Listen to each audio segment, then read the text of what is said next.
संत रामपाल जी महाराज एक ऐसे महान संत जिन्होंने अपनी सतभक्ति, तत्व ज्ञान, करुणा और सेवा के बल पर समाज में नई मिसाल कायम की है।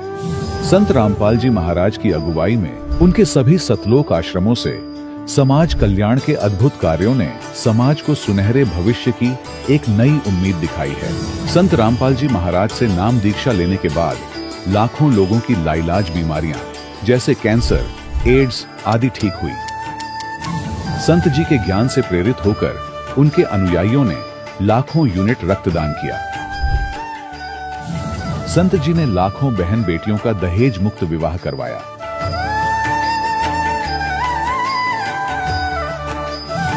संत जी ने लाखों लोगों का नशा छुड़वाया, करोड़ों उजड़े परिवार बसे। संत जी के आश्रमों में समागम के दौरान निःशुल्क नेत्र चिकित्सा, दंत चिकित्सा प्रदान की जाती है। संत रामपाल जी महाराज द्वारा समय समय पर पर्यावरण संरक्षण के उद्देश्य से बड़े स्तर पर वृक्षारोपण किया जाता है। संत जी ने जरूरतमंदों को तत्काल राहत पहुंचाने के लिए एम्बुलेंस सेवा शुरू की। संत जी अपने अनुयायियों को देहदान के लिए प्रेरित करते हैं, जिससे मानवता की सेवा और चिकित्सा क्षेत्र में सुधार हो सके। संत रामपाल जी महाराज के सभी आश्रमों में हर रोज निःशुल्क भंडारा आयोजित किया जाता है, जहां हर वर्ग, हर जाति और हर धर्म के लोग एक साथ बैठकर भोजन करते हैं।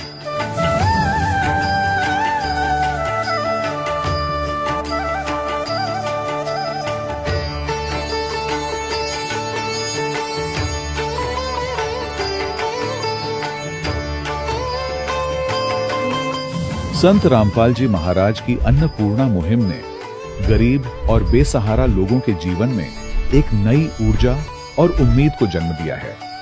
घर घर खाद्य सामग्री और जरूरी मदद पहुंचाकर संत रामपाल जी महाराज ने लोगों को दुख और मजबूरी से लड़ने की ताकत प्रदान की है।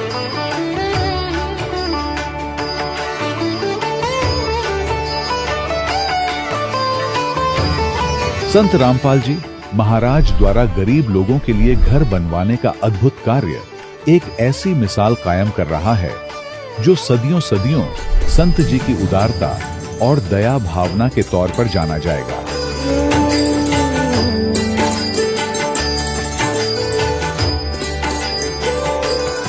संत रामपाल जी महाराज ने हरियाणा सहित भारत के कई राज्यों में आई भीषण बाढ़ से अनेक गांवों और किसानों को बड़ी राहत दिलाई। तत्काल लाखों फुट पाइप और हजारों मोटर उपलब्ध कराकर किसानों के खेतों और गांवों में भरे बाढ़ के पानी को बाहर निकालकर उनको नया जीवन दान प्रदान किया।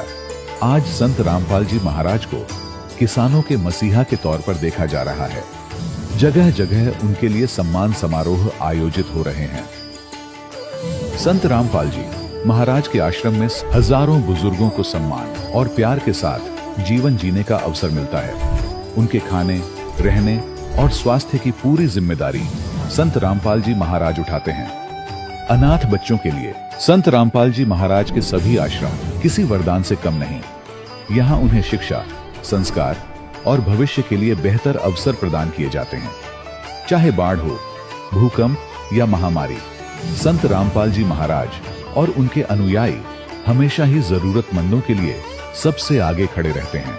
कोविड महामारी के दौरान संत रामपाल जी महाराज के आश्रमों से करोड़ों लोगों के लिए भोजन, दवाइयां और जीवन रक्षक सामग्रियां उपलब्ध कराई गई। चाहे गरीब की मदद हो या किसी शोषित और पीड़ित वर्ग के हक और सम्मान की लड़ाई, संत रामपाल जी महाराज ने हमेशा ही उनकी दबी आवाज को सरकारों तक पहुंचाया है और उन्हें उचित न्याय दिलवाने में अहम भूमिका अदा की है। समाज में आध्यात्मिक और सामाजिक मूल्यों के प्रति जागरूकता लाने में संत रामपाल जी महाराज हर कदम पर मानवता के सच्चे सेवक साबित हुए हैं। संत रामपाल जी महाराज का जीवन हमें सिखाता है कि सच्ची सेवा वही है जो निस्वार्थ भाव से की जाए। आइए हम भी इस महान सेवा के कार्य में इस महान संत से जुड़ें और संत रामपाल जी महाराज से नाम दीक्षा लेकर अपने जीवन को धन्य बनाएं।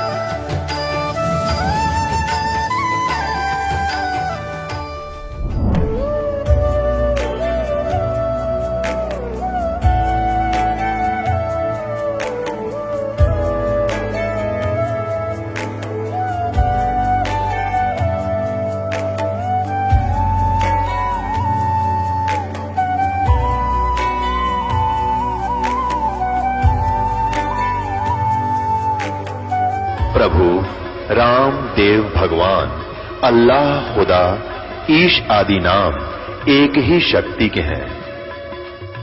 वो कैसा है, कहां है, कैसे मिलता है, किसने देखा है?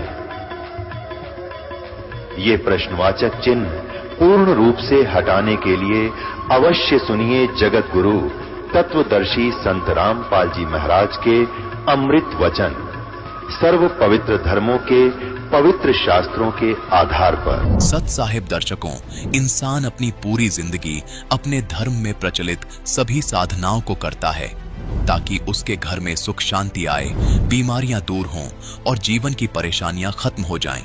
लेकिन जब इन सब प्रयासों के बावजूद भी बीमारियां और परेशानियां उसके जीवन में बनी रहें, तो मन में यह सवाल उठने लगता है कि क्या सच में मैं शास्त्र अनुसार भक्ति कर रहा हूं? दर्शकों, कुछ ऐसी ही कहानी थी हमीरपुर कड़ौता अंबी की रहने वाली सुनीता देवी जी की। सुनीता देवी जी ने अपने धर्म में प्रचलित सभी साधनाओं को किया, लेकिन ना तो घर की आर्थिक स्थिति सुधरी और ना ही गृह क्लेश खत्म हुआ।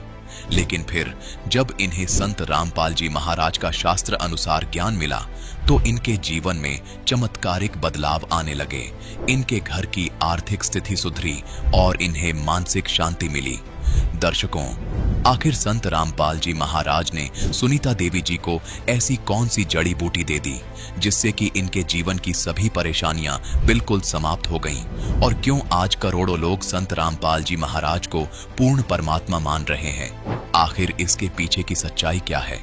आइए सुनते हैं सुनीता देवी जी की कहानी इन्हीं की जुबानी। बहन जी नमस्कार। नमस्कार भाई साहब। बहन जी क्या नाम है आपका? मेरा नाम सुनीता देवी है। कहाँ से आए हैं आप? मैं डिस्ट्रिक्ट हमीरपुर गांव कड़ौता अंबी से आई हूँ। ये कहाँ पर पड़ता है? ये पड़ा जी लदरोड के पास, जाओ के नजदीक। डिस्ट्रिक्ट कौन सा है? डिस्ट्रिक्ट हमीरपुर। संत रामपाल जी महाराज जी से कब जुड़े आप? संत रामपाल जी महाराज जी से मैं 19 मार्च 2016 से जुड़ी हूँ। संत रामपाल जी महाराज से नाम दीक्षा लेने से पहले क्या भक्ति साधनाएं करते थे आप? मैं भाई साहब भक्ति साधना तो देवी देवते की पूजा करती थी। इतना खास पता नहीं था पूजा क्या होती है। देख दिखाए में पूजा करती थी। शिव जी के व्रत रखे थे, संतोषी माता जी के व्रत रखी थी और दुर्गा की पूजा करती थी, वैष्णो की पूजा करती थी। अच्छा आप ये बताइए, लोग भक्ति करते क्यों हैं? क्या जरूरत है भक्ति करने की? सभी लोग भक्ति करते हैं। हाँ जी, भक्ति इसी कारण करते हैं कि हमें कुछ लाभ मिल जाए या किसी दुख का निवारण हो जाए, हमें कोई धन चाहिए या पुत्र चाहिए या कोई, इसी कारण करते भक्ति। संत रामपाल जी महाराज जी की शरण में कैसे आए आप? भाई साहब, संत रामपाल जी महाराज की शरण में हम हमारे पड़ोस में वहाँ पर एक बिमला देवी भक्तमती जी है, माता जी बोलते उनको, और उन्होंने मुझे एक ज्ञान गंगा किताब दी है और उन्होंने इतना पूछा मेरे से, अगर सुनीता जी आप इस किताब को पढ़ोगे तब मैं आपको किताब दूंगी, नहीं पढ़ोगे तो मैं नहीं दूंगी। मैंने कहा नहीं माता जी, हम किताब जरूर पढ़ेंगे, आप हमें किताब दो और मैं किताब पढ़ूंगी। उन्होंने मुझे किताब दी और मैंने दोनों हाथ से लिए और प्रणाम किया। जब मैं किताब लेके घर आ रही थी, मेरे भक्त जी थे वो बाहर रहते थे, उस दिन वो भी घर आ गए और मुझे पता नहीं था कि कहाँ क्या हो रहा है। जब मैं घर आई शाम के टाइम मैंने दरवाजे बंद कर दिए और मैं वो किताब पढ़ने लगी।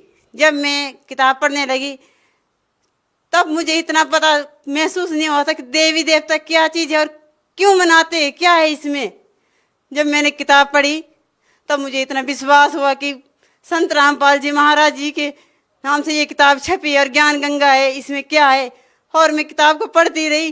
फिर मैं परमात्मा जी के शरण में, उसके बाद मैंने टीवी के चैनल से सत्संग सुना। सुनने के बाद मुझे ज्ञान हुआ, मैं फिर परमात्मा की शरण में आई। परमात्मा की शरण में आके मुझे गुरु नाम मिल गया। संत रामपाल जी महाराज की शरण में आने के बाद आपको क्या लाभ मिले? परमात्मा संत रामपाल जी महाराज के शरण के आने के बाद पहला लाभ तो मुझे यही मिला कि मैं सच्ची भक्ति, सच्चा मार्ग मिला और मैं अब कभी भी धोखे में नहीं आ सकती हूँ।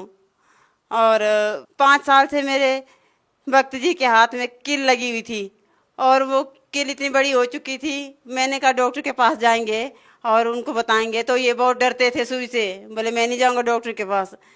जब हम गुरुजी से नाम दीक्षा ली उसके बाद 5 दिन के बाद अचानक वो किल अपने आप बाहर निकल आई। तो किल इतनी बड़ी थी, डॉक्टर बोल रहे थे इससे कोई और बड़ी बीमारी हो सकती थी, और एक इलाज हो गया और ऑपरेशन करके आ गए। फिर उसके बाद भी वो काम करते रहे, उनको कोई नुकसान नहीं हुआ और अपने आप वो ठीक हो गए।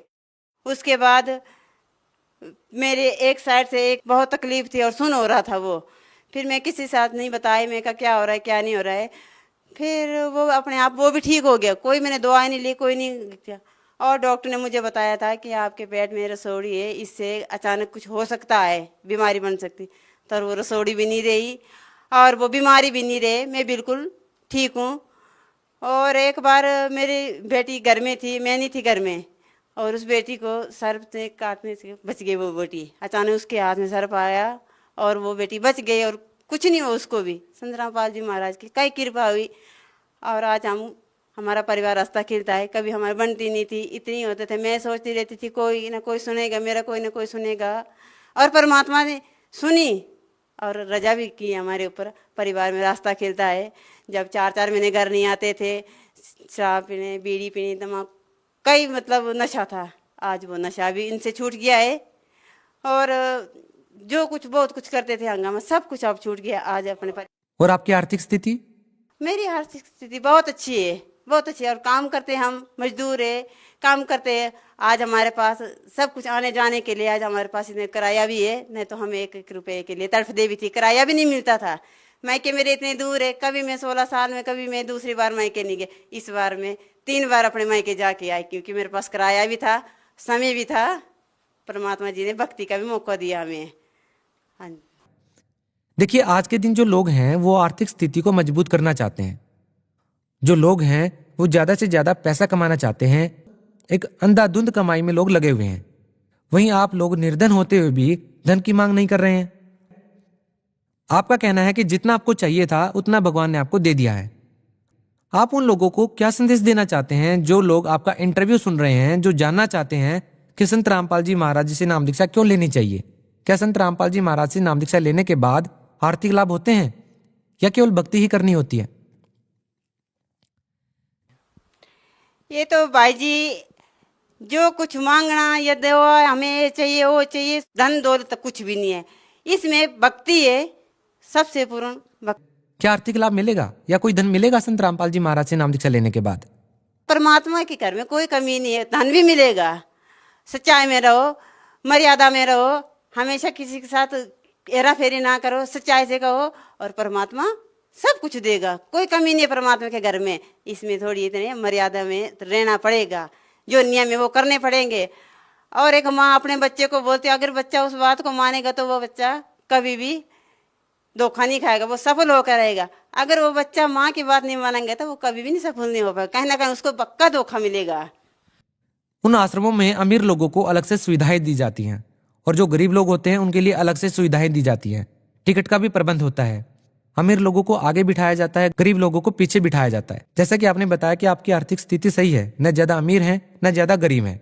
आप लोगों के साथ सतलोक आश्रम में संत रामपाल जी महाराज के आश्रम में कैसा व्यवहार होता था? कैसा आप लोगों के साथ बर्ताव होता था? कोई मतलब इसमें ये नहीं है या कोई भेदभाव है या जो कोई जात पात या कुछ ऐसा कुछ भी नहीं है। वहाँ पर सब कुछ फ्री है। संत रामपाल जी महाराज से कब जुड़े आप?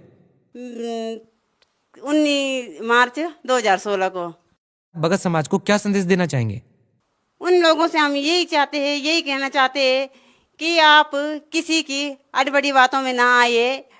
आप ज्ञान गंगा किताब पढ़िए और टीवी पर सत्संग आता है, उन सत्संग को जरूर सुने। आपने संत रामपाल जी महाराज से नाम दीक्षा कैसे ली?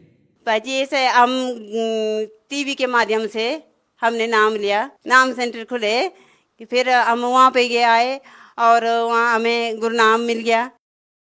आपकी रसोली ठीक हो गई, आपके पति जो नशा करते थे अब वो नशा नहीं करते हैं, और भी बहुत सारी जो बीमारियां थी वो छूट गई और आपको नाम दीक्षा भी मिल गई। आपने कितने पैसे दिए संत रामपाल जी महाराज से नाम दीक्षा के लिए? देखो भाई जी, मैंने कोई पैसा नहीं दिया। जब मैं आ रहे थे हम गुरनाम लेने के लिए, जब हम वहाँ पर आए तो उस टाइम सच्ची बात है, हम परमात्मा के शरण में आए, उस टाइम हमारे पास किराए भी नहीं थे। हमारे पास सारा 300 रुपये था, हम ना किराए देने के लायक थे ना कुछ भी नहीं थे। वहीं हमारे पड़ोस में एक भक्तमती थी, उन्होंने ही हमें अपने किराया से लेके आए। उस टाइम हमने कोई पैसा नहीं दिया और हमें गुरु नाम मिल गया, सच्चे मार्ग हमें वहाँ मिल गया। अब बच्चों ने भी ले लिया, बच्चों ने कहा हम भी आएंगे मम्मी डैडी आपके साथ। जबकि डॉक्टर ने हमें कहा था कि आप लगभग हफ्ते में 4 बार मीट जरूर बनाना खाना और आप 4-4 अंडे खाने। परमात्मा जी ने ऐसी रजा की, ना कोई अंडे खाए ना कोई मीट खाए ना कोई दवा ली, मैं बिल्कुल ठीक हो गई। आज मैं सारा दिन भर काम करती हूँ, मुझे कोई तकलीफ नहीं है और वो दर्द पीड़ पाड़ कुछ मुझे कोई तकलीफ नहीं, मैं बिल्कुल सही हूँ। अब मैं बहुत बहुत धन्यवाद। सच्चाई। दर्शकों, अभी आपने सुने संत रामपाल जी महाराज से दीक्षा प्राप्त करके सुखी हुए भक्त के अनुभव। अब देखिए जगत गुरु तत्वदर्शी संत रामपाल जी महाराज के मंगल प्रवचन। कारण ये था कि उसने अपनी माता के कहने से और लटोटर करवा लिया, कोई बात नहीं। फिर उसको पता चला, उसको समझाया, उसकी माँ को भी सास को भी, फिर उन्होंने वो तो काम छोड़ दिया। फिर तीसरी बार फिर गर्भ रहा उसमें बेटी को। अब क्या था कि उस लड़की का वो गर्भ खराब हो गया और वो इतनी रोए और बुरा हाल कर दिया। अब उसकी सास को दृढ़ विश्वास था परमात्मा कबीर जी पर, इस दास से उपदेशी थी। उसने कहा बेटी भगवान जो करे वो ठीक करता है, लेकिन वह ना मानी। अब बालक ज्ञान नहीं समझता, इतना आदमी ने दुखी रहे। तो उसने मेरे पास फोन किया, पहले थोड़ी सी संगत थी, सन 1997 की बात है। तो हमने कहा बेटा कोई ऐसी बात नहीं, ठीक हो जाएगी। उसकी माँ थी, सास थी समझदार, उसने हमें वहां भोजन पर बुला लिया। पहले हम ऐसे ही थोड़े भगत थे, वो कारण बेले बैठे रहा करते थे। हम चले गए, चला गया 2-4 भक्त हमारे साथ थे, उनका खाना खा खाया। फिर बाद में बताई उन्होंने कि जी जब आप खाना खाने आए उसी दिन उस लड़की का वहीं उस घर पर उसका गर्भपात हो गया। उसका और दिल टूट गया। अब देख गुरुजी आ रहे थे, फिर भी यह गड़बड़ होगी हमारे यहाँ पर। तो उसकी सास ने सोचा चल जो बेटा होगी सो होगी, पर एक चेक करा कर लाते हैं कि कोई कचरा भी पेट में ना रह गया हो, बालक का हानि कर देता है। अगले दिन वो लेगी डॉक्टर के पास, लेडी डॉक्टर से। उसने अल्ट्रासाउंड करके चेक कराया तो उसने बताया कि कौन कहता है गर्भपात हो गया, तीनों कहनो बालक है कति स्वस्थ। अब उनकी खुशी का ठिकाना नहीं है।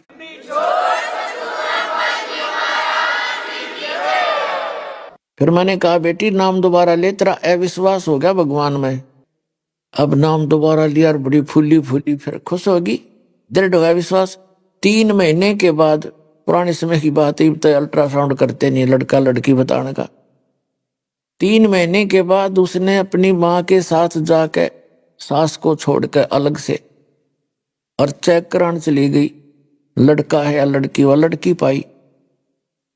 फिर रोआ बुरी तरह अपनी सासू दोहरा के, बता लड़की होगी, हाय नू हो गया नू। उसकी सासू बोली बेटा तू चिंता ना करे, स्त्री लड़की ने मैं पाल दूंगी, मैं ब्याह दूंगी। मारा वो अच्छी नौकरी था उसका पति, माड़ा मन ना करे, तू भक्ति कर ले, नवलियों के फायदा हुआ। अपना आत्मा विचार करके देखो। ये मैं सिर्फ एक संसारिक व्यवहार की बात बता रहा हूं कि हम इतने कमजोर हो गए। हमारा स्वभाव ऐसा हो गया ऊंट के सा, ऊंट जैसा हो गया जैसे ऊंट का ऊपर सामान धरे जब भी रो रडावा आ करे और तारा जब भी नौकरा आ करे। उसने ना पता तेरा लाभ हो रहा कहानी हो रही है। चलो वजन धरे जब तक रोवा बेसे और तारा जब भी रडाओ हडा हडा करे तो बोझ घटाओ भगवान, हम फिर भी रोवा और धरे जब तले रोना है ही।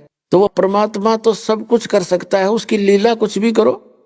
उसने वह लड़की पहले संस्कार खत्म करे था उस बेटी का, पर वह ना मानी। तो ले बेटी अपना ले ले, और फिर रोनो का हमरा लड़की होगी, कर्म ठोक। फिर उसको बता दिया साफ शब्दों में, अगर भक्ति करनी है तो ढंग से कर, पूरा विश्वास कर। तो उस दिन के बाद उसका पूरा विश्वास के साथ लगी, अगला लड़का दे दिया। तो कहने का भाव ये है पुण्यात्माओं, हमने इस मार्ग में लगने के लिए परमात्मा के इन फार्मूलों को अपने ऊपर लागू करना पड़ेगा। ज्यों राखे त्यों ही रहूं, हमरा क्या चारा, खाने जाद खरीद हूं, गुलाम तुम्हारा। कि जैसे राखोगे दाता ज्यों ही रहूंगा, और जो देवोगे सो खाऊं। फिर देखना इस मालिक की मेहर आपको ऊपर कैसे वर्षा होने लगेगी। तो पुण्यात्मा, दास आपको ये बताना चाह रहा है कि इस परमात्मा की शरण में आने के लिए आप असंख्य जन्मों से भटक रहे हो, असंख्य जन्मों से अच्छे अच्छे कुर्बानियां भी मालिक के नाम पर आपने की है, घर भी छोड़ दिए, परिवार भी त्याग गए हो, जंगलों में बैठकर भी मालाएं फेरी हैं, हठ योग तप भी किए हैं, लेकिन मोक्ष नहीं हो पाया। फिर आपके जन्म होते रहे, जैसे आपको बताया था कि कोट जन्म तन भरमत हो गए, कुछ ना हाथ लग्या रे, कुकर सुकर खरबा बोरे, कौआ हंस बगारे। कोटि जन्म तू राजा की, ना मिटी न मन की आशा, भिक्षुकों के दर दर घूमया, मिला ना निर्गुण रासा। तो असंख्य जन्मों से आप भक्ति भी करते रहे हो, परमात्मा के लिए शीश तक दे दिए हैं आपने। जैसे काशी के अंदर हमारे धर्म गुरुओं ने एक ऐसा गलत प्रोसीजर चलाया था, एक ऐसा गलत धारणा पैदा कर दी थी कि जो व्यक्ति काशी में मरेगा, जिसकी मृत्यु बनारस में होगी, वो सीधा स्वर्ग जाएगा। और जो मगहर में मरेगा, मगहर एक गोरखपुर जो जिला है, गोरखपुर के पास एक मगहर छोटा सा नगर है, वहां का बिजली खां नाम का एक राजा था, नवाब था। तो वहां के हिंदू धर्म के गुरुओं ने, ब्राह्मणों ने ये अफवाह फैला रखी थी कि जो मगहर में मरेगा वो तो गधा बनेगा। और क्योंकि उन्होंने बता रखा था कि भगवान शिव ने उस क्षेत्र को श्राप दे रखा है, और वहां एक नदी बहा करती थी, आमी नाम था उसका, आमी। उस दरिया को भी भगवान शंकर ने, जैसा कि ब्राह्मण लोग बताया करते थे, कि उस आमी नदी को भी श्राप दे दिया था, उसका जल सूख चुका था, खत्म हो गया था। तो वो सब कथाएं सुनाया करते थे कि मगहर में कोई मत मरियो, वहां तो गधा बनेगा वहां मरने वाला, और काशी में जो मरता है वो सीधा स्वर्ग जाता है। परमात्मा कबीर जी कहा करते कि ये तुम्हारे धर्मगुरु गलत बता रहे हैं, भक्तों इन कख भी पता नहीं है, ये झूठे हैं। भाई अच्छी भक्ति करनिया आदमी, सही भक्त, सत साधना करने वाला धर्मी व्यक्ति कहीं भी मृत्यु को प्राप्त हो, वो पुण्य में लोकों में ही जाता है। ये झूठ बोलते हैं। लेकिन उस समय तो हमने उजुला दिखाई देता, वो भगवान दिखाई नहीं देता, क्योंकि हमारी अज्ञान का मोतिया बंद हो गया था हमारे को। इन हमारे धर्म गुरुओं ने हमारे ये अज्ञान का मोतिया बंद कर रखा था। उस समय उस परमात्मा की बात को कोई नहीं मानता था। यदि उनके शिष्य भी थे वो भी भ्रमित हो जाते थे, क्योंकि जो भ्रमित करने वाले व्यक्ति वो गणे थे। तो वहां उन सभी हिंदू समाज के जो व्यक्ति थे उनकी धारणा बन गई कि भाई काशी में मृत्यु हो तो अच्छी बात है, हमारे गुरुजी बताते हैं, और वहां सीधा स्वर्ग जाएगा। तो धीरे धीरे ऐसी परंपरा पड़ गई कि जो पैसे वाले व्यक्ति थे, विशेषकर हमारे ब्राह्मण गुरुओं की आंट में, इनके जाल में ये लालाजी गणे फंस गए, ये बनिए।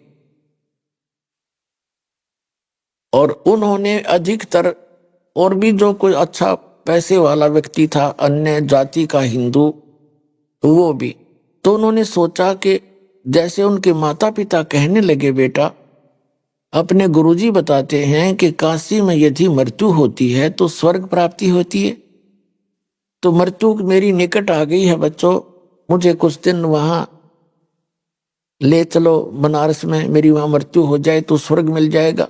तो बच्चे सोचा करते हैं कि तुम्हारे माता पिता ने सारी उम्र तुम्हारे लिए कितनी मेहनत की, मजदूरी की, और तुम्हारे को कितने प्यार से पाला पोसा, और क्या हम इतना नहीं कर सकते?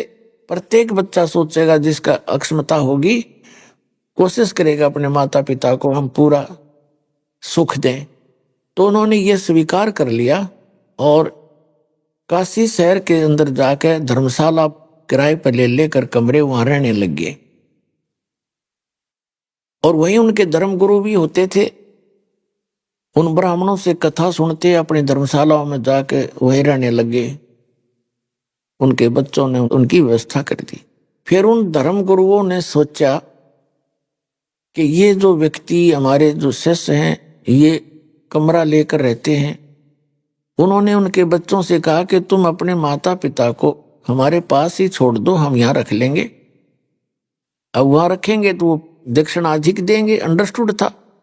तो वो ठीक है जी आप रख लो, यहाँ आपके सानिध्य में रहेंगे और अच्छी बात है, कथा आपके ज्ञान सुना करेंगे, आपसे ज्यादा संपर्क में रहेंगे। तो वो भी शुरू कर दिया। उनके मान लीजिए धर्मशाला में 10 रुपये महीने में खर्चों थे, तो गुरुजी की दक्षिणा समेत वो 20 रुपये देने लगे महीने के। तो उन इस लालच में सभी ब्राह्मणों ने, ब्राह्मण का मतलब ये नहीं कि आम जन साधारण, ब्राह्मण जो गुरु पद पे थे उनका जिक्र है, उन्होंने अपने लालच में या आफत मोल ले ली। अब सब ने अपने माता और पिता बूढ़े बूढ़े सारे वहां छोड़ दिया अपने अपने गुरुओं के पास। अब उन गुरुओं के पास हो गए 10-10 बूढ़ा बूढ़ी। पुण्यात्माओं वृद्धावस्था में तो एक बूढ़ा संभालना मुश्किल हो जाए और उनके गल में गल गई 10-10। अब उन्हें फिर मीटिंग करी, गया तो बात बिगड़ गई। उन्होंने मीटिंग करी, सारा ने कैसा करो, इनकी जल्दी टिकट काटो, यहां से जल्दी खत्म करो इनको। उन्होंने क्या अफवाह फैला दी कि गंगा के किनारे उन्होंने एक जैसे लकड़ी काटने का करौंत देखा हुआ आपने, आजकल तो ये आरे बन गए इसके बिजली के, वैसे होते हैं लकड़ी इनके पास आरे।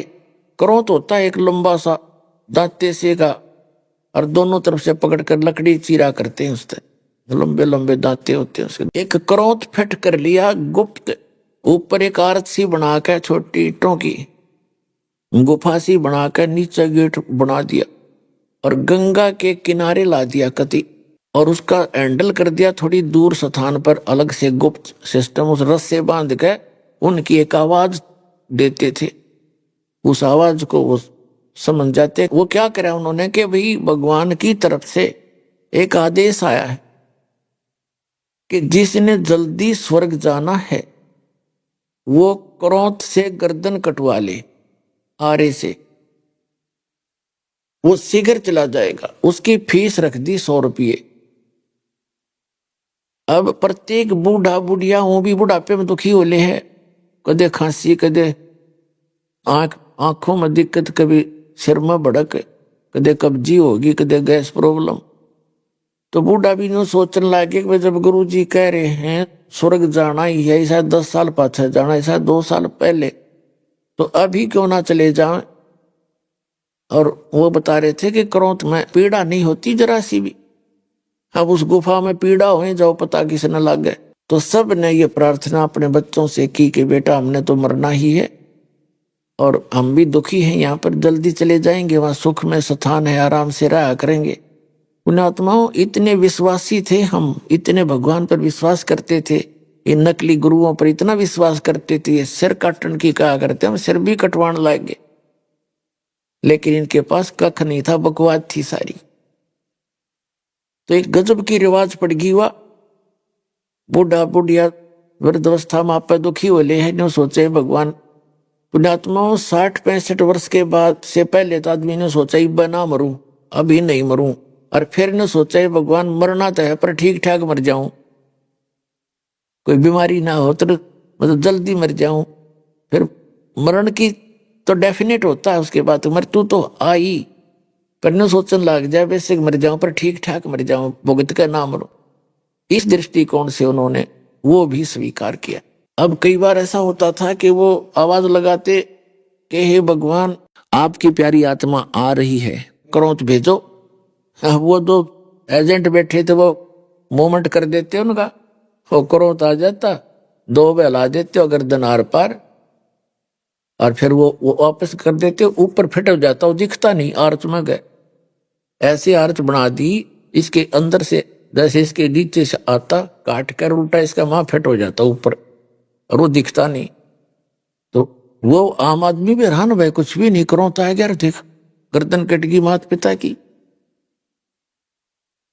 और उसको वहीं गंगा में सरका देते, अगो हो गया जल प्रवाह, लकड़ी लकड़िया की भी चिंता कोई ना, गंगा में सरका देते, ले भाई कर दो अंतिम संस्कार। फिर उनके स्वर्ग में भेज दिया, और फिर नो कहीं इसकी 13वीं करो, और फिर श्राद्ध शुरू करो। वो स्वर्ग में कित भेजा तुमने, देख किसी अक्ल मार रखी थी हमारी।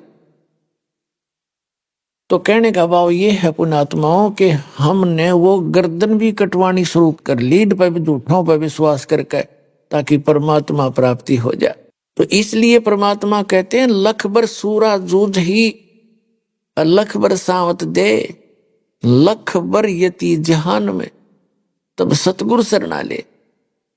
लख बर सूरा यानी सूरवीर व्यक्ति एक बहुत पुण्यकर्मी प्राणी होता है, उसके अंदर भेदभाव नहीं होता, उसके अंदर दुराचार नहीं होता, उसके अंदर एक विशेष क्वालिटी होती है कि वो ना तो अन्याय किसी पर करया करे और ना अन्याय वो सहन कर सकता।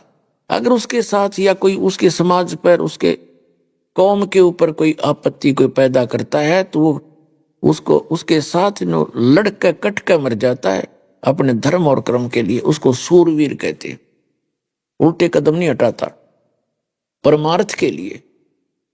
लख बर सूरा जूझ ही लख बर सावत दे। सावत शरीर होता था, जैसे पहले इतने अच्छी आत्मा होती थी पुण्यकर्मी प्राणी, उनका विशेष पुण्यकर्मी प्राणी जो होते थे, उनका हाथ या तो दोनों हाथ या एक हाथ घुटने से नीचे तक लंबा होता था। आदरणीय गरीबदास साहिब जी भी सावत थे, सावत शरीर था गरीबदास साहिब जी का, जो गांव छुड़ाने जिला जज्जरवाड़े का। दोनों हाथ घुटनों से नीचे तक जाया करते थे।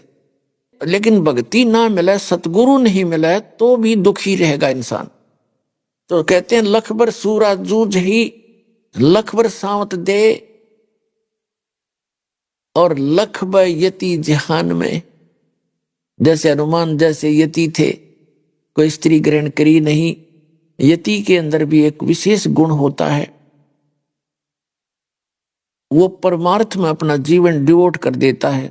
जैसे पहले हनुमान जी बाली के भाई सुग्रीव का खास वफादार था, फिर श्री राम के ऊपर आपत्ति का पता लग गया तो उनके लिए जी जानते हैं अपना कति तन मन धन से समर्पित हो गया। तो इस प्रकार कहते हैं ऐसे ऐसे यति भी रहे, परमार्थ में आपने अपना जीवन भी लगा दिया, वो तो अच्छी बात है, लेकिन मोक्ष नहीं हुआ। लेकिन आगे चलकर ऐसी ही आत्माओं को ये समय मिलता है, क्योंकि उनका स्वभाव अच्छा रहता है, स्वार्थ नहीं परमार्थ रहता है, और भक्ति की कसक उनमें युगों युगों बनी रहती है। तो उनमें से आप हैं जिनको आज या सतगुरु परमात्मा कबीर जी की शरण प्राप्त हुई है। लख बर सूरा जूझ ही लख बर सावत दे, लख बर यति जहान में तब सतगुरु शरणा ले। फिर बताते हैं कि ये झूठे गुरुओं की आप पहचान नहीं कर सकते, झूठे और सच्चे की। जैसे ज्ञान के वक्ता की कोई कमी नहीं, कहते हैं वक्ता कोट अनंत है, श्रोता कोट अनंत, और दानी करोड़ अनंत है, वह बिरले साधु संत। फिर कहते हैं गोरख से ज्ञानी गणे, और सुख दे जति जिहान, और सीता सी बहु भारिया, ये संत दूर स्थान। परम संत का मिलना भी बड़ी मुश्किल है। कहते हैं गोरख जैसे ज्ञानी गणे, गोरख जी को परमात्मा मिले थे, परमेश्वर कबीर जी, क्योंकि परमात्मा के गुणों में लिखा है कि वो अच्छी आत्माओं को मिलते हैं, उनको ज्ञान सुनाते हैं। पुण्यात्माओं, ये अध्यात्म मार्ग के अंदर इतना अड़ंगा अड़ा दिया इन लोगों ने, अज्ञानी संतों ऋषि वर्तमान के कलयुगियों ने। इन्होंने तो ऐसी बात बिगाड़ दी कि ऐसा नहीं हो सकता, भक्ति ऐसा नहीं हो सकता, ये संभव नहीं है, ऐसा नहीं है। जब सातों समुद्र को एक ऋषि ने एक घूंट में पी लिया, ऐसे चलो उठाई थी और न्यों पी गया, खाली हो गए सारे। आज के इन कलयुगी ऋषि महर्षि इनका कति समझ में नहीं आवे, और विज्ञान के ये तोड़े हुए इनका कति समझ में नहीं आवे, ऐसा हो ही नहीं सकता। तो जहां बुद्धि हमारी इतनी गिर गई, इसको ऊपर वही उठाना है, इसको अंधविश्वास कहा करते हैं। तो ब्लाइंड वो बात फेथ है, अंधविश्वास है, हम नहीं मानते। भक्ति मार्ग में अंधविश्वास ही सफल होता है, लेकिन गलत स्थान पर अंधविश्वास करना, ब्लाइंड फेथ करना, यानी कति ब्लाइंड फेथ का मतलब समर्पित हो जाना, चाहे कुछ भी है उसमें ऑब्जेक्शन नहीं होना। ये है तो यहीं से भक्ति की जो करने की विधि तो यहां से स्टार्ट होती है, लेकिन इन्होंने वो गिरा दी। जैसे उन झूठे गुरुओं के कहने से गर्दन कटाने लगे, वो ब्लाइंड फेथ किया, उन्होंने दुरुपयोग किया। अब जब इस ज्ञान से आप परिचित हो जाओगे, इस भगवान से परिचित हो जाओगे, फिर आपने ऐसे ब्लाइंड फेथ फेर करना पड़ेगा। पर यथा स्थान पर किया ब्लाइंड फेथ आपका लाभ देगा, वो हानिकारक था। तो जो प्रसंग चल रहा है कि गोरखनाथ जी, ये नाथ परंपरा के जो जैसे भी कोई भी पितर हैं, आप पितर तो आप खूब समझते हो, भूत बन जाते हैं, पितर बन जाते हैं। तो ये साधु संत जो पुण्यात्मा होते हैं, वो शरीर छोड़ जाते हैं तो वो पितर रूप में आ जाते हैं, और वो कहीं पर भी प्रकट हो जाते हैं उस पिछले ही शरीर में, उसी तरह के। जैसे हम पहले सुना करते थे कि गोपी चंद और भर्तरी अमर हो गए, और फिर हम ये भी सुना करते गोपी चंद और भर्तरी कहीं भी आ जाते हैं। एक ने वहां देखे थे, आपस में लड़े थे, कोई समझ नहीं सका, थोड़ी देर में चले गए, फिर किसी संत ने बताया तो गोपी चंद और भर्तरी थे। तो कहने का भाव ये है कि गोपी चंद और भर्तरी जब आड़े यही धक्के खा रहे हैं तो मुक्त की तो हुए, अमर कहाँ हुए? अमर स्थान तो गीता अध्याय नंबर 15 के श्लोक नंबर 4 में कहा है कि तत्वदर्शी संत की प्राप्ति के उपरांत परमेश्वर के उस परम पद की खोज करनी चाहिए, जहां जाने के बाद साधक कभी लौट कर वापस नहीं आते। तो वह भक्ति इनको मिली ही नहीं। गीता ज्ञानदाता कहता मैं नहीं जानता उसको, चौथे अध्याय के 34वें श्लोक, कि उस तत्व ज्ञान को तू तत्वदर्शी संतों के पास जाकर समझ। जैसे आपके पितर हैं वो मृत्यु को प्राप्त हो गए, लेकिन ममता आप में न्यों की न्यों है उनकी, और कुछ उनकी बसावा नहीं, बैठे बैठे वहां बस दुखी हो जाते, उनकी आवाज आप सुन नहीं सकते, वो आपके आसपास भी घूम घाम कर बैठ जाते एक तरफ, वो कहना कुछ चावर तुम सुनते नहीं। तो इस तरह की स्थिति होती, कुछ ऐसे भक्ति होती है उनकी, पिछले कुछ संस्कार रह जाते हैं तो वो प्रकट हो सकते हैं, उनका शरीर दिखाई दे सकता है, और बाकी तो डिस्चार्ज हो जाते हैं, सारी इनके पुण्य वो नहीं दिखते फिर। तो गोरखनाथ जी नाथ परंपरा से संबंधित थे, और काशी के अंदर बनारस में स्वामी रामानंद जी जो थे, स्वामी रामानंद जी जो परमात्मा ने अपने गुरु बनाए थे एक परंपरा बनाए रखने के लिए, उनका बोलबाला बहुत हो गया था, यानी वैष्णव परंपरा से थे रामानंद जी, तो वैष्णव परंपरा का काफी फैलाव हो गया था, उन्नति हो गई थी। और नाथ परंपरा के केवल सिद्धि शादी करते रहते हैं, उनको ज्ञान घना होता नहीं। रामानंद जी ने 1400 ऋषि शिष्य बना रखे थे ब्राह्मण, और वो प्रचार किया करते थे। नाथ परंपरा सुकड़ गई थी, बिल्कुल थोड़े से रह गए थे किते किते, उनका कोई लोग आदर नहीं करते थे। तो इस दुख को देख के कहते हैं मैं मेरी के कारण ये हंसा खावैयम की लात, या मेर तेरे ना छुटती। उसने देखा कि तुम्हारा नाथ पंथ बिल्कुल कमजोर कर दिया वैष्णव परंपरा वालों ने, तो गोरखनाथ जी आगे और उसने ऐलान कर दिया, अपने नाथों से कहा कि जाओ रामानंद जी से कहो कि एक सिद्ध महात्मा आए हैं, नूना बताया मैं गोरखनाथ आ रहा हूं, और उसके साथ गोष्ठी करो, जो आध्यात्मिक ज्ञान चर्चा करो, गोष्ठी। जो हार जाएगा, हारने वाला जो पराजित होगा वो जीतने वाले का शिष्य बनेगा, इंक्लूडिंग हिज डिसिपल, यानी उसके शिष्यों समेत उसने उसका शिष्य बनना पड़ेगा। अब रामानंद जी के पास ये पहुंची संदेशा। रामानंद जी ने सोचा कि ये सिद्ध पुरुष हैं, ये सिद्धि दिखा देंगे, जनता सारी ताली पीट देगी और सब मुझे हारा मान लेंगे, उसके साथ चेले बन जाएंगे, मुझे भी फिर मजबूरन या बात बिगड़ेगी। घना चिंतित हो गया। और यदि उसकी चुनौती स्वीकार नहीं करता है तो लोग, जनता न्यों कहेगी बाहर गया फिर तो उसने यहां तक कह दिया था कि यदि वे हमारे साथ चर्चा नहीं करेंगे तो ये समझ लिया जाएगा कि रामानंद जी पराजित हो गए और उसके सब शिष्यों को हमारा शिष्य बनना कंपलसरी होगा। इस बात से वो गणे चिंतित हो गए और आप फेस नहीं करना चाहते थे। और परमात्मा कबीर जी उनके शिष्य बन चुके थे और उनको परिचित भी करा चुके थे सतलोक से कि ये गॉड है, कबीर गॉड है। उसको पता लग गया था रामानंद जी का। लेकिन परमात्मा ने कहा था कि अभी ये बात डिस्क्लोज ना करना और मुझे आप अपना एज ए शिष्य ट्रीट करते रहो, नहीं तो आने वाले समय में इन काल के दूतों का दाव लग जाएगा कि कबीर जी ने कौन सा गुरु बनाया था, वो तो धनी थे। तो ये नकली परम धनी आया था, ये शिवदयाल जी राधा स्वामी पंथ का प्रवर्तक, इसने भी गुरु नहीं बना रखा था, तो ये भूत बनया। और आज जब परमात्मा की ये परंपरा ना होती तो ये यूं कह देते कि कबीर जी ने कौन सा गुरु बनाया था। तो वो परंपरा बनाए रखने के लिए जब कबीर परमेश्वर जी को पता चला, 12-13 वर्ष की उम्र के बच्चे थे, यानी 5 वर्ष की आयु में तो परमात्मा से परिचित करा दिया था रामानंद जी को परमेश्वर ने। 5-7 वर्ष के बाद की बात है। तो परमात्मा ने कहा रामानंद जी को चिंतित देख करके, गुरुदेव आप किस बात से चिंतित हैं?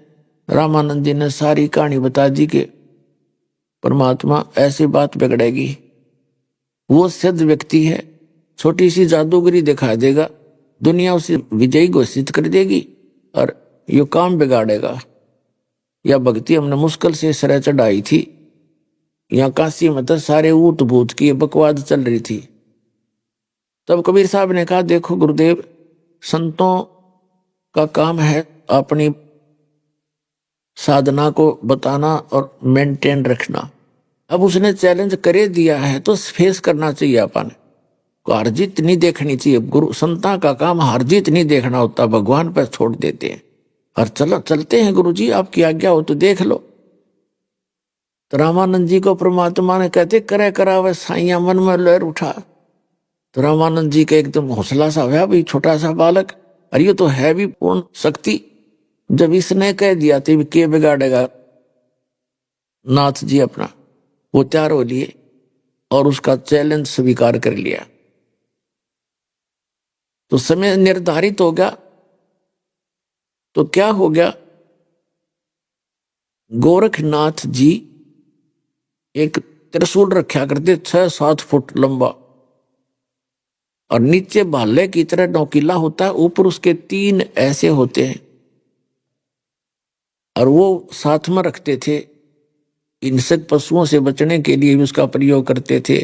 अपनी वो कंठी माला भी उसमें टांग लिया करते थे, जमीन पर ना रखें, अपना थैला थुल्ला भी उस पर टांग लेते थे, वो कपड़े टांग लेते थे, ऐसे उसका प्रयोग करते थे। तो कबीर साहब उस दिन सारी वेशभूषा बनाकर गए जैसे वैष्णो साधु की होती है, पूरा तिलक लगाना और यू टाइप ऊपर से लेकर नाक तक पूरा एक तिलक, और फिर कंठी माला एक तुलसी के मणिये की।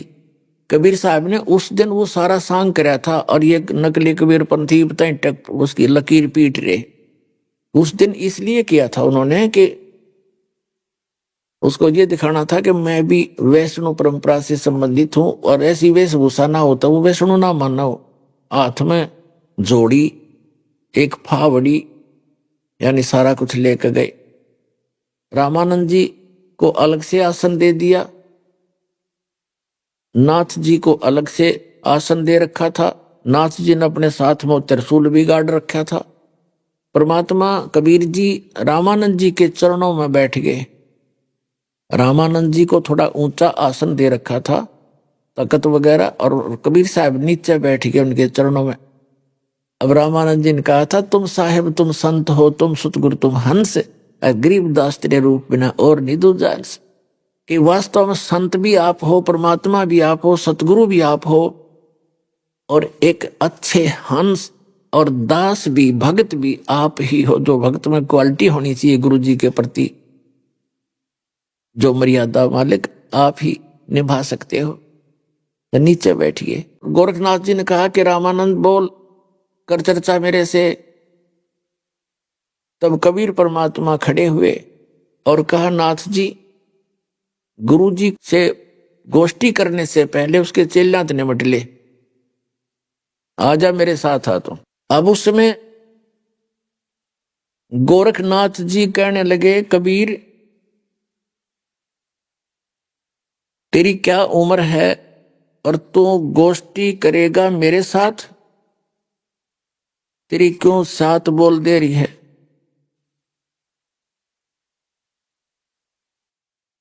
अब आपको परमात्मा की वाणी सुनाते हैं जो उनके साथ वार्ता हुई थी। गोरखनाथ जी ने कहा कि ए कबीर, तू कब से बन गया बैरागी, यानी वैष्णो कब से बन गया तू? तब परमात्मा ने कहा कि पहले तो ये सुन ले। और कहने लगा, तेरी उम्र क्या है? तू गोष्ठी, कल का बच्चा है, छोटा सा बालक गोष्ठी करेगा तू गोरखनाथ से? तो उसने पूछा कि तेरी उम्र क्या है बालक? तू चुप करके बैठ जा। और कहते हैं पहलवान के साथ उसी उम्र का और उसी वेट का गुल है तो अच्छा लगता है, तू बैठ जा, यानी तुझे मैं के समझूं। उसका कहने का भाव ये था। और कहा, तेरी उम्र क्या है, कितनी उम्र है तेरी? तो परमात्मा ने कहा, सूक्ष्म वेद में लिखा है कि योगी गोरखनाथ प्रतापी, अर्थासों तेज पृथ्वी कापी, काशी नगर में 100 पग पर ही, रामानंद से चर्चा कर ही, चर्चा में गोरख जय पावे, और कंठी तोड़ तिलक छुड़वावे। सत कबीर सिस जो भय हो, यह वरंता सो सुन ले हो। गोरखनाथ के डर के मारे, बैरागी नी भेख संवारे, तब कबीर आज्ञा अनुसारा, वैष्णो सकल स्वरूप संवारा। सो सुध गोरखनाथ को पही, काशी नगर सिगर चल आयो, रामानंद को खबर पठाई, चर्चा करो मेरे संग भाई। रामानंद की पहली पौड़ी, और सत कबीर बैठे तिस ठोरी। रामानंद जी आसन पर बैठे थे, उनके नीचे कबीर भगवान बैठ गए। कबीर परमेश्वर से नाथ जी ने कहा कि कब के भय बैरागी कबीर जी, आप कब से भय बैरागी? अब परमात्मा कहते हैं, सुन ले गोरखनाथ, नाथ जी मैं जब से भया बैरागी, मेरी आद अंत सुध लागी। आदि अंत। अभी आपने सुने संत रामपाल जी महाराज के मंगल प्रवचन। आइए अब सुनते हैं संत रामपाल जी महाराज से नाम दीक्षा लेकर सतभक्ति करके अद्भुत लाभ प्राप्त करने वाले अनुयायी के विचार। क्या हो जब कोई व्यक्ति अपने जीवन में सुख और शांति प्राप्त करने के लिए अपना पूरा जीवन भगवान की भक्ति में समर्पित कर दे, फिर भी उसके जीवन में दुख और बीमारियां उसका पीछा न छोड़े। उसके जीवन में न शारीरिक सुख हो और न ही मानसिक शांति। दर्शकों, कुछ ऐसी ही कहानी थी उत्तर प्रदेश के रहने वाले सतेंद्र प्रजापति जी की। सतेंद्र जी ने बचपन से ही अनेकों प्रकार की भक्ति साधनाएं अपनाई, लेकिन इसके बावजूद भी सतेंद्र जी के हाथ सिर्फ निराशा ही लगी। लेकिन आज सतेंद्र जी का कहना है कि जब से मैंने संत रामपाल जी महाराज की शरण ग्रहण की है, तब से मेरा जीवन पूर्ण रूप से बदल गया है। मेरी और मेरे परिवार की बीमारियां समाप्त हो गई हैं। यह सब मेरे गुरुजी संत रामपाल जी महाराज जी द्वारा दी गई शास्त्रानुकूल भक्ति साधना का ही परिणाम है।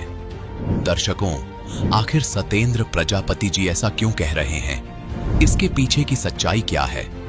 आइए सुनते हैं सतेंद्र जी की कहानी उन्हीं की जुबानी। सर नमस्कार। जी नमस्कार। सर क्या नाम है आपका? जी मेरा नाम सतेंद्र प्रजापति है। सतेंद्र जी कहाँ से आए आप? जी मेरा गांव दफ्तरा, तहसील गुन्नौर, डिस्ट्रिक्ट संभल, उत्तर प्रदेश से हूँ जी। सर संत रामपाल जी महाराज से नाम दीक्षा लेने से पहले आप क्या भक्ति साधना करते थे? सर संत रामपाल जी महाराज जी से नाम दीक्षा लेने से पहले जो समाज में जो पारंपरिक साधनाएं होती हैं उसी को किए जा रहे थे। और सबसे हमारे जो आज पूरे परिवार में और ये सभी सर्वप्रथम हम नानक साहिब जी की पूजा किया करते थे। उसके साथ साथ जो भी साधनाएं थी, जन्माष्टमी आ गई तो कृष्ण जी को मनाया करते थे, नौ दुर्गा व्रत रहा करते थे, शिव तेरस आई तो शिव जी को मना लिया करते थे। ऐसे करके हम ये सभी साधना कर रहे थे। सर जैसा कि आपने बताया कि आप हिंदू धर्म में प्रचलित सभी प्रकार की पूजा करते थे, तो सर जब आप पारंपरिक पूजाएं सभी प्रकार की कर ही रहे थे तो फिर आपने संत रामपाल जी महाराज जी की शरण क्यों ली? जब ये सभी साधनाएं कर ही रहे थे तो इनसे हमारे को कोई भी लाभ नहीं हो रहा था और हानि पर हानि ही हो रही थी। और मेरे को ये विश्वास नहीं हो रहा था कि भाई हम इतनी साधना कर रहे हैं, इन सभी साधनाओं को करते करते हमारे को भगवान से जो मिलने वाला लाभ है वो क्यों नहीं मिल पा रहा है। बड़ा दुखी हो रहे थे। और इन सभी देवी देवताओं को, नानक साहिब जी को बड़े हृदय से पुकारा करते थे कि भगवान अगर वास्तविक आप भगवान हो तो हमारे को सुख दो, हमारे शरीर में सुख दो, हमारे को मतलब हर एक प्रकार से सुख दो। मगर ऐसा कुछ हो नहीं रहा था। इन सभी साधनाओं को करके हमारे को ऐसा कुछ लाभ मिल नहीं रहा था। सर जैसा कि आपने बताया कि जो पारंपरिक पूजाएं आप कर रहे थे उनसे आपको कोई लाभ नहीं मिला, तो हमारा आपसे ये सवाल है कि जब आपको उन साधनाओं को करने से कोई लाभ नहीं मिला तो फिर आप संत रामपाल जी महाराज जी के शरण में क्यों गए? हम एक बार पूर्णागिरी गए थे। पूर्णागिरी जैसे वहाँ पर जो श्रद्धालु होते हैं जिस तरीके से जो कर रहे थे उसी तरीके से हम भी किए जा रहे थे। जब वहाँ घूमने के बाद में जब हम ट्रेन में आकर के बैठ गए तो वहाँ एक भगत संत रामपाल जी महाराज का शिष्य, उन्होंने मेरे को 10 रुपये की एक ज्ञान गंगा पुस्तक दी और वो सभी ले रहे थे उस पुस्तक को, तो मैंने भी ले लिया कि भाई सभी ले रहे हैं, भाई आप भी ले लो। तो मैंने एक पुस्तक को 10 रुपये में ले लिया वहाँ से और ला करके हमने घर पे ला करके वो पुस्तक रख दी। और दास एक इलेक्ट्रीशियन मिस्त्री है तो वहाँ दुकान पे काम करते करते अगर मेरे से कोई गलती हो जाती थी तो मेरे जो बड़े भाई हैं वो मेरे को पीट दिया करते थे। तो मैं घर पे आकर के और नाराज़ होकर के घर पे पहुँच जाया करता था। तो वहाँ पर मेरे मुंह में गुटखा भरा रहता था। ये सारे विषय किया करता था मैं। तो अंदर से ही प्रेरणा होती थी कि भाई तेरे घर में एक पुस्तक रखी है उसको पढ़ ले। तो उस पुस्तक को मैं उठा करके पढ़ने लग जाता। फिर मेरे अंदर प्रेरणा होती थी कि भाई गुटखा साफ़ कर ले। तो मैं उसको गुटखा साफ करता तो माँ कहती थी भाई तू तो अब बहुत बड़ा भगत जी बन गया, अभी तो गुटखा खा रहा था और अभी से तूने निकाल दिया, पुस्तक पढ़ने लग गया। तो ऐसा कुछ करते करते मेरे को ऐसे जो भाई मेरी पिटाई करते थे तो मैं बिल्कुल भूल जाता था। वो पुस्तक मुझे बिल्कुल शांत कर देती और फिर दूसरे दिन ही चाबी उठा करके अपनी दुकान पे चला जाता था और भूल जाता था कि भाई ने मेरी पिटाई की है। सर ऐसी कौन सी पुस्तक थी वो जिसको पढ़ने के बाद आपकी मानसिक परेशानी दूर हो जाती थी, मन को शांति मिलती थी? सर उस पुस्तक का नाम क्या है? जी उस पुस्तक का नाम ज्ञान गंगा है जी। उस पुस्तक को पढ़ने से, वह पुस्तक पढ़ने से मेरे को पूरी तरह से शांति मिल जाती थी और जो अंदर विकार उत्पन्न हुआ करते थे वो बिल्कुल सारे खत्म हो जाया करते थे। उस पुस्तक को पढ़ने से मतलब मैंने ज्ञान समझा और ज्ञान समझने के बाद में सतगुरुदेव जी से नाम दीक्षा ली।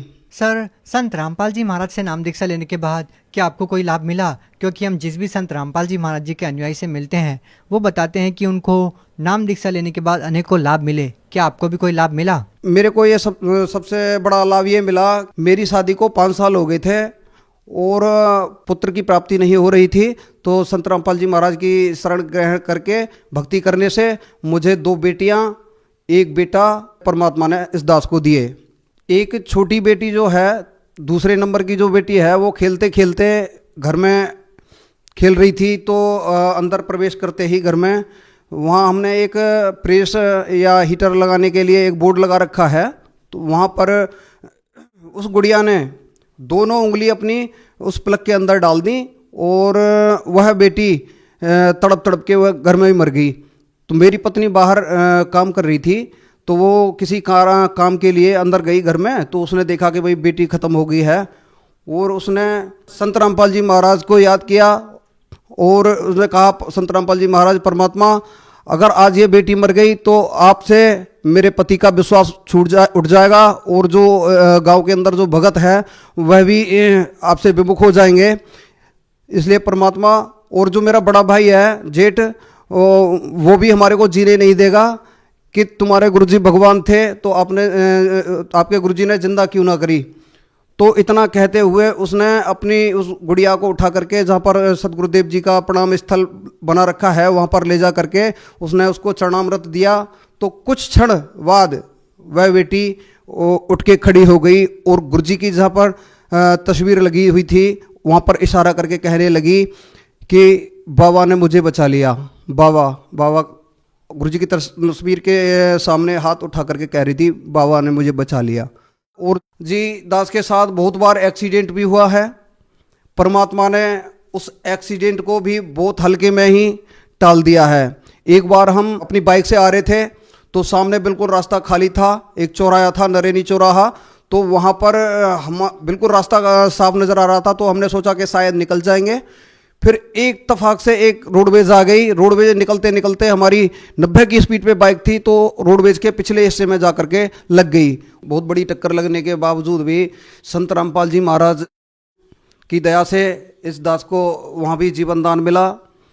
मोटरसाइकिल की सारी जो आगे का पहिया जो होता है वो सारा कुछ ख़त्म हो गया था, वहाँ पे हमारी मौत हो जानी थी। वहाँ पर भी संत रामपाल जी महाराज ने बड़ी दया करी और इस दास को जीवन दान दिया। संत रामपाल जी महाराज जी से नाम दीक्षा लेने से पहले मैं सभी विकार किया करता था। बीड़ी, सिगरेट, भांग, शराब, तम्बाकू, ये सारे व्यसन किया करता था। संत रामपाल जी महाराज से नाम उपदेश लेने के बाद में ये सारी बिल्कुल छूमंतर होगी। फिर उस दिन से आज तक मैंने कोई नशा नहीं किया है जी। सर, एक व्यक्ति के जीवन में इतना बड़ा परिवर्तन कैसे आता है कि उनका सालों का नशा संत रामपाल जी महाराज जी से नाम दीक्षा लेते ही छूट जाता है? सर, क्या कारण है? संत रामपाल जी महाराज जो मंत्र देते हैं इन सभी भगवानों के, उन मंत्रों में इतनी पावर है कि उन मंत्रों के जाप से ये अपने आप ये सारे विकार दूर हो जाते हैं। फिर चाह कर के भी कोई व्यक्ति इन व्यसनों को दोबारा नहीं कर पाता। सर, अगर कोई व्यक्ति आपकी तरह अभी भी इतना नशा करता है और वो अपना नशा चाहकर भी नहीं छोड़ पा रहा है, तो क्या वो भी आपकी तरह संत रामपाल जी महाराज जी से नाम दीक्षा लेगा तो क्या उनका भी नशा छूट जाएगा? हाँ जी, 101%। कोई भी व्यक्ति कितना भी बड़ा नशेड़ी क्यों ना हो, नशे की तो बात छोड़ो, नाम दीक्षा लेने के बाद में कोई भी व्यक्ति चाहे कितना भी कर्जे में डूब गया हो, चाहे कितना भी बड़ा नशेड़ी हो, या किसी को कोई भी कितनी भी बड़ी बीमारी क्यों ना हो, संत रामपाल जी महाराज से नाम उपदेश लेकर भक्ति करने से सारे दुख दूर हो जाते हैं और परमात्मा मोक्ष भी प्रदान करते हैं। सर, भगत समाज को क्या संदेश देना चाहते हैं आप? मैं भक्त समाज को यही संदेश देना चाहता हूँ कि आज समाज में जो तरह तरह की जो साधनाएं कर रहे हैं उनसे कोई भी लाभ होने वाला नहीं है। एक बार संत रामपाल जी महाराज के ज्ञान को समझें, उनसे नाम उपदेश लें और अपना कल्याण करवाएं। जी, बहुत बहुत धन्यवाद। नमस्कार जी।